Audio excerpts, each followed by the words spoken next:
Said it better myself. Well, all right, Spencer. I think it's time. Let's get into some Week 9 action, if I do say so myself. Why don't we kick it off here with a little bit of coverage on this Vikings and Falcons game. We talked a little bit about this earlier on. Spencer, there were so many moments in this game where my jaw was just on the floor. I couldn't believe it. I could not believe the performance that we were having. First of all, Josh Dobbs did not start this game. It was Jaron Hall who got rocked a little bit on the goal line and had a concussion. And Josh Dobbs was brought in. This is Josh Dobbs' fifth team. This is his fifth team that he has been a part of since week 15 of last year. I think a lot of those teams right now are really kicking themselves, wishing they had Josh Dobbs as a backup option at this point. This was such a roller coaster of a game. This was the second game that Heineke was starting at quarterback over Desmond Ridder.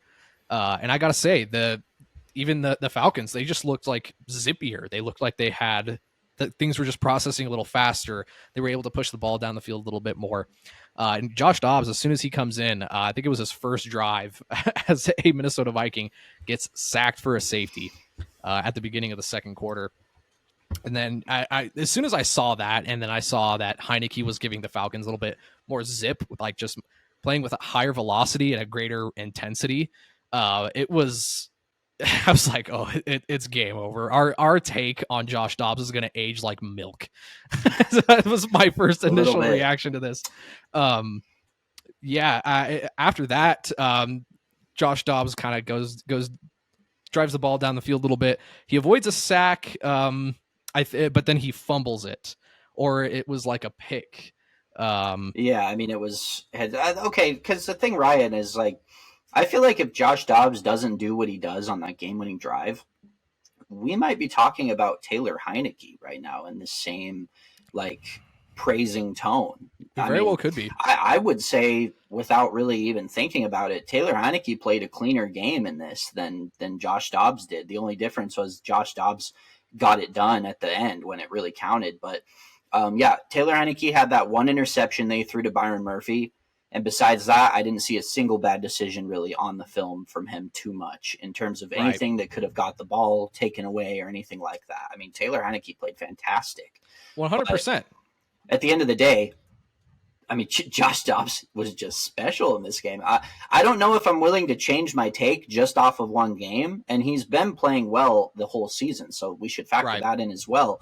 But, it's certainly a great start. No doubt about it. 100%. Yeah. And I think just what a feat to accomplish. We'll put the graphic up. But there was a lot of talk about how Kevin O'Connell, which, by the way, can we just there's a lot of praise going out there to Josh Dobbs right now. I want to just throw some props to Kevin O'Connell for making this happen for Josh Dobbs. This is his fourth or fifth day on the team. He doesn't know anybody's name in the huddle. He's never taken a snap from Bradbury. He has no idea how the scheme works, how the playbook works. He doesn't know what reads to make. But the fact that this was Josh Dobbs' fifth team since week 15 of last year, I think really helped him. He has a lot of language and a lot of snaps under his belt, despite the fact that he is so young, and he has been thrown in a lot of really difficult situations. So really, he might have been tailor-made for a situation like this. But the way that Kevin O'Connell was really able to get to dumb it down for him in the headset, all the way down to the play clock going down, just feeding him as much information as possible. You got a high-low over here. You're looking for this guy here. What your main read is this nickel corner. Just managing to relay so much information so simply and consumably for Josh Dobbs to make good decisions and to put them in a position to win this game is just incredible. And even then, when Josh Dobbs wasn't able to find the right read, he was able to get it done with his feet. He managed to avoid a lot of sacks and was able to get himself out of trouble and racked up 66 rushing yards on 7 carries for over 9 yards a carry and a touchdown. He was just making solid decisions, and if the read wasn't there, he just kind of ran for his life, and his athleticism handled the rest. Well, that's the thing, Ryan. I mean, it's easy to look at this game just from a stat standpoint and say, well, he only threw for 150-something yards. But when you factor in the rushing yards, on top of the fact that those were as clutch as it gets for touchdown throws and like crunch time situations, and then to contextualize the point you made about he was basically playing blind out there from in terms of understanding his offense and having any chemistry with the players around him. I mean, we can pull up the graphic for you guys right now. It's, right here. Essentially, Kevin O'Connell was translating and mapping plays mid-huddle. That's as the play clock is ticking down, he's in the headset saying, Yes. Dobbs, just so you know, Addison's got an option route on this, and if he doesn't pull the hitch, he might go on a deep post. And, like, that's just what he's playing with. I mean, it's interesting with that graphic specifically to see, like, kind of, because we were so fascinated with the Baker Mayfield game under Sean McVay, and I always wondered, like, man, what is that like when you have a guy that like literally doesn't know the playbook? He literally doesn't know the players he's playing with. Like, how do you even guide someone through that kind of situation? And like you said about Josh Dobbs being a mechanical engineer, if I'm not mistaken, or basically a rocket scientist. Yes. Yeah, I mean, that's definitely an intangible that he possesses. Is I think that he processes things at a far higher speed than maybe dudes that just strictly played football their whole life and nothing but. Right. That probably translates over. I think he's a fast learner, as you've seen, where he jumps from position to position, or not literal position, but team to team, quarterback, starting quarterback, backup, starting quarterback, backup. I mean, the guy is always ready to play whenever his number is called, and he plays at least at an average level. And sometimes he puts out games like this. But going back to the interception that you said, like, there were a few plays where I was like, yep, that looks like a guy who has never played a single snap in this offense trying to play quarterback. Shouts out to all you casual fans that say, put me in, I could do better. Oh, yeah, without a doubt. There is no chance in hell. No. I mean, he's an NFL caliber athlete, and he struggled to this degree. I mean, Jesus Christ, Ryan, he threw basically a Travis Kelce shovel pass directly into the hands of a D tackle. And this was a D tackle. This was his first game on that team as well. Kentavious Street. We didn't even talk about that in the trade deadline episode, but he had just been traded to the Falcons. But yeah, no, going back to the last thing I'd say, like you said, navigating pressure, and that'll come up in the clips we're about to show you guys. But his pocket management was like prime Russell Wilson-esque to me. Like he was doing amazing things in that regard, just sensing pressure without physically looking at it. And just had some tremendously ballsy plays where like he could have very easily just given up and got out of pressure and made a big play downfield or with his legs. 100%. I mean, this was a close game the entire way. It was 11-10 at half. Falcons were up by 1 point. And by the time that Byron Murphy gets himself a pick, that's 21-21 with very little time left in the third. And they were talking about how Cam Akers is the emergency quarterback for the Minnesota Vikings. And so Josh Dobbs obviously was their last option because they were already starting Hall. And he gets hurt. And so they're like the commentators were talking about how, like, yeah, if Dobbs goes down because Cam Akers got hurt and had left the game. So they're like, if Josh Dobbs gets hurt, there is nobody that they dressed that can play quarterback. That is the weight on Josh Dobbs' shoulder.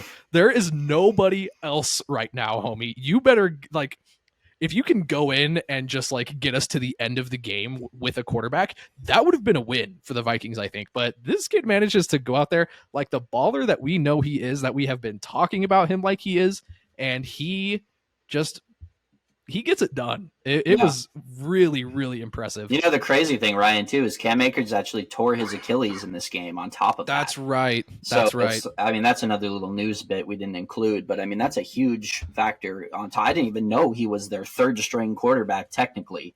That's insane. But their emergency quarterback, at least. Yeah, it's like you said, all of the weight is on Dobbs' shoulders in this scenario. But the last thing I would cap off before we move to the clips too is I wanted to mention, like, I feel no type of pity, or I'm not allowing any kind of excuse making toward the Falcons defense in this game. You came out with a game plan to stop Jaren Hall. Right. Similarly, he's a mobile guy. They're going to get him on play action. Josh Dobbs coming into the game, on top of the obvious advantage of him not knowing a single thing about the team he's playing for, you had a game plan that was actually quite suited to stopping Dobbs as well if he came into the game. And they just, truthfully, I think kind of got exposed on a few of those plays where he was able to navigate pressure and escape. I mean, honestly, you'll see in these clips, they had him dead to rights. As I could say. Yeah, that's what I'm saying. Dead to rights in the pocket where he just slipped out some way or another. But not a good enough job by the Falcons defense, which this defensive unit overall has been sliding in a big way the last few weeks, I've noticed. So, and as a Saints fan, I just love a surprise L that the Falcons take. Just as a divisional rival, you just really love to see it. All right, Spencer. A lot more to say about the Falcons before we finish this. So. Let's transition over here. Let's check out some of these clips that we have from Josh Dobbs. All right, here we go. This was these were all clips that you sent me, Spencer. This was the first scramble that you had sent me. Have to get the timestamp pulled up here because I don't have them handy. That's okay. Apologies. I can look at it. This is the second quarter, 1:17 on the clock. This is first down, and we'll let the play roll. But this was the first one that you sent me, Spencer. And what caught your attention about this? Well, this is where he started heating up, and as you can see, Papa beating that rusher. He's got 3 defenders chasing him, and he has to evade the ref. I mean, how much interference adversity can you go against if you're Josh Dobbs, and he still gets it done here? I mean, another thing I'd mention too, I believe that's Cam Akers kind of rolling with him on the block there. He just absolutely pancakes the defender there. So, very rugged play from Akers there, hitting the block. Get well soon, brother. You got a future in the league still. But yeah, when I was watching last thing, when I was watching the breakdown, this is where Dobbs started to heat up. I mean, like I said before, this is a situation where a majority of quarterbacks, this would be a sack, but the wherewithal to kind of evade it a little bit, slip out there, and then round the corner here. This is where he started to get locked in a little more after those early mistakes he made in this game. Yeah, 100%. I mean, this is still early on in the game too, and even the look that, if you notice the look that they're giving here defensively, you've got 1, 2, 3, 4, 5, 6, 7 guys right up in the box, just no respect to Josh Dobbs at all, or at least the idea that this is a guy that is not familiar with the scheme, not familiar with the playbook, doesn't know his teammates. Let's just send the house. I mean, right? It's logical. But I don't think you ever expect Josh Dobbs to make this kind of play where he can kind of just roll out and escape this pressure. How he gets out of that sack right here, that's just bonkers to me. Yeah, actually not even around the ankle. I mean, he had him by the hips, swinging on his backside. But yeah, I mean, you see they don't even bother covering the slot receiver and the tight. I believe that's a tight end there on the inside as well. Those guys, they sent so much pressure, they knew Dobbs wasn't going to be able to stand and get the ball out early. So I think all things considered, Atlanta feels really good about their play call in this situation. It's just a spectacular play from Josh Dobbs. So I mean, how do you not? I mean, you'd never expect him to make this kind of play. Let's take another look here. This is the second one that you sent me. This is from the third quarter, 2:32 on the clock, and very similar looking play here, Spencer. Right, definitely a ton of pressure here. I think, see, they're sending a corner blitz here. He's coming relatively clean. The tackle recognizes late and steps in front of him, but at that point, Dobbs is already kind of shaken out of the pocket. And the thing I really liked about this play watching it is, Dobbs kind of has a Brock Purdy moment here where he's very decisive post-snap about what he's going to do with this ball. He's feigning that he wants a pass. He's keeping himself in a position where you could believe he was looking to pass here. But he's using it as a way to set up that pump fake, which, I mean, he had actually a couple of those pump fakes in this game that allowed him to get downfield on rushes. But just the sauce that he's got with that pump fake. There's one coming here, and then that one, that's dirty. And 55 didn't even really bite on it, but it gives him just enough, gives him half a step to get the corner. And then I love the celebration here at the end too. Yeah. And the other reason I wanted to bring this play up specifically is, I mean, this is some atrocious tackling by the Falcons 100%. Defense. in terms of 55, I can give him a break there because he's trying to defend in space. There's a whole lot of room for Dobbs to operate once he gets out there free. But after this, I think that's Madison down there. Hits a pretty nice block at the end of it, but that first defender, Madison, kind of brushes by. He doesn't do anything to really stop him from entering into the play. I mean, I don't know if I don't want to say laziness because they're NFL players. This is pro football. Like, yeah, I guess I can see a little more. Madison does engage with that guy a little bit, but yeah, I don't know. I mean, Madison's not the greatest. I mean, he's a running back. He's out there run blocking. You'd expect your linebacker to eat that for lunch and then get into position. And yeah, I don't know. It's good downfield blocking from the Vikings, but at the end of the day, really poor execution from the Falcons to not get him down in this situation. 100%. And I really liked what you said here about like this is when he like after he started to heat up, right? Like this is the third quarter. It was a close game at half, and he's able to not only evade the pressure, but he manages to get that thing in there for the touchdown. Just unreal stuff. It reminds me a lot of the rush he had against Seattle, where a lot of quarterbacks they're looking to slide once they kind of break free for at least first down yardage. But yeah, Josh Dobbs has this propensity to want a little bit more, and I think he's really confident in his rushing ability that this is a big factor to his game. Yeah, really remarkable stuff from Dobbs here.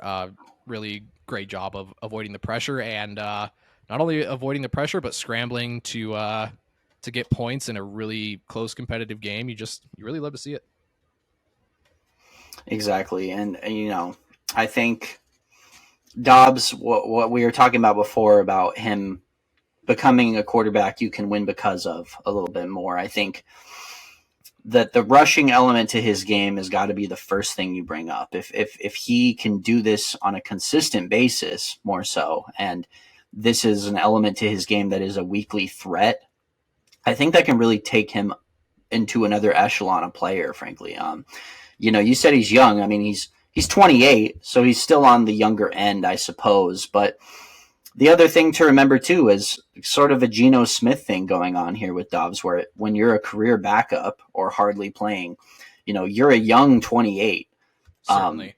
If they roll with him for a little bit longer, if kind of what we talked about comes to fruition, right? If Kirk Cousins does never play another game as a Viking and they decide to give the reins to Dobbs, at least for the short term, I think the question can come up, how much can you get out of Dobbs if you sign him to a long-term contract?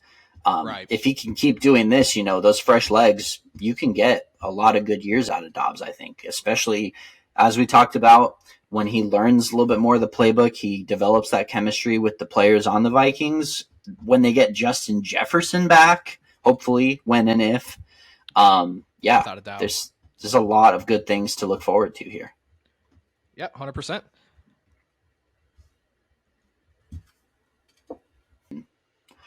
Well, Spencer, this drive was finished off in really nice fashion. Let's just take it over here.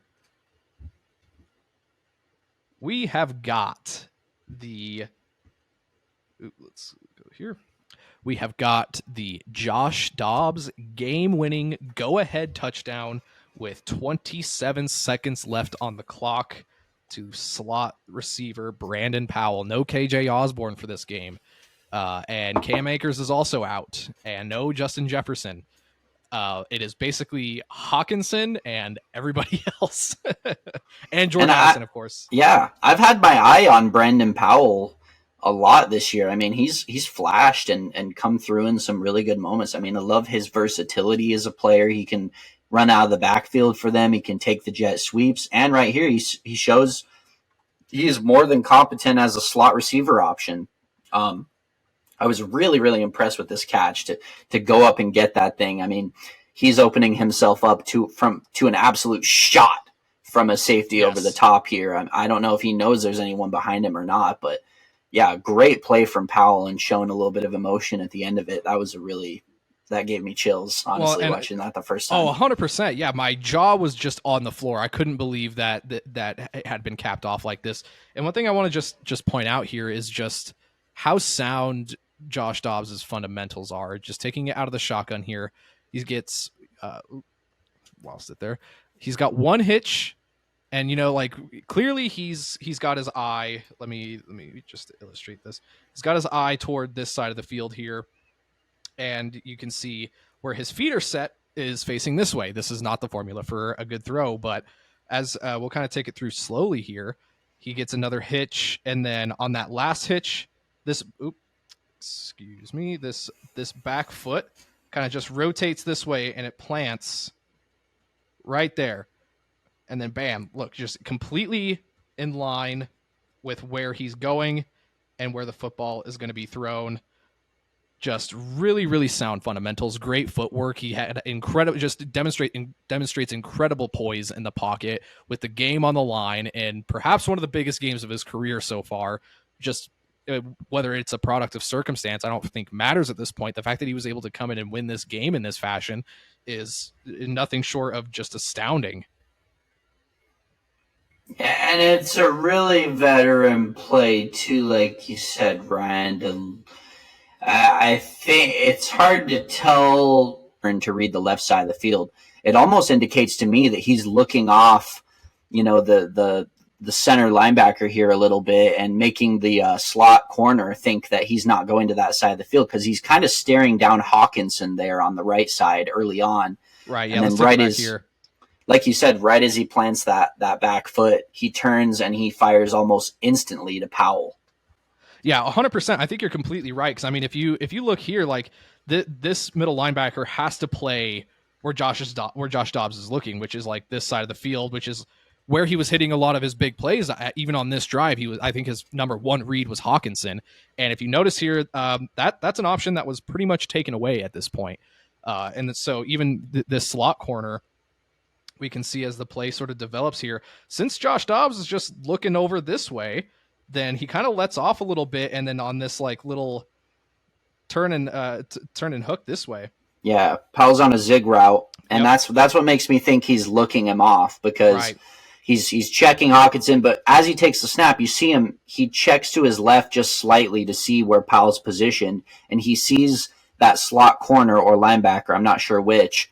He's playing the quarterback in that situation. He doesn't have his eyes on Powell, so he's kind of playing what he's feeling behind him, which allows Powell to gain that separation as Dobbs looks to his left and then fires the ball.